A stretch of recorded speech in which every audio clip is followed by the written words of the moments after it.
हे गाईज कशा आहात? आय होप आपण मजेत असणार. तर आता मी चाललो पार्टीला, तुम्हाला घेऊन चला.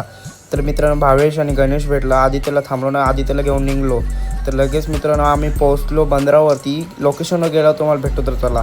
आता मित्रांनो लोकेशनवर पोहोचलो आहे. आता तिथे गेल्यावर भेटतो तर चला. आता आग पेटवत लावलं आहे ना, मीने एक साईडला चिकन साफ केलं आहे, बघू शकता ना. इथे लगेच मॅरिनेशन करत घेतला. मॅरिनेशन करता करता लगेच एक साईडला चिकन बनवत लावला. मीनी घेतला भावेचा मोबाईल बघता बघता मोबाईल त्याचा बंद होता, तर मीनी घेतला नाही. लगेच मोबाईल ठेवला, लगेच चिकन तिथे बनत आलेला, तर बसलो. लगेच चिकन घेतला ना, लगेच जेवायला बसलो. जेवून झाला तर आम्ही लगेच बसलो थोडा ना, लगेच निघलो घरी. तर घरी आलो ना, घरी आल्यावर लगेच मी भावेशने फोन केला, चल बंदरावरती भुसं घेऊन. तर आम्ही गेलो पाक घेऊन येता मच्छी तर भेटली नाही, पण आमची गाडी नक्कीच बंद पडली. तर आम्ही टोचं मारून कसा बिसा आम्ही लगेच गॅरेजवर पोचलो. तर गॅरेजवाला बोलतो कशी बंद पडली, तुम्ही बोलो मला माहिती. लगेच मी घरी आलो. ब्लॉग तुम्हाला कसा वाटला नक्की ते कमेंटमध्ये नक्की सांगा. जय श्रीराम.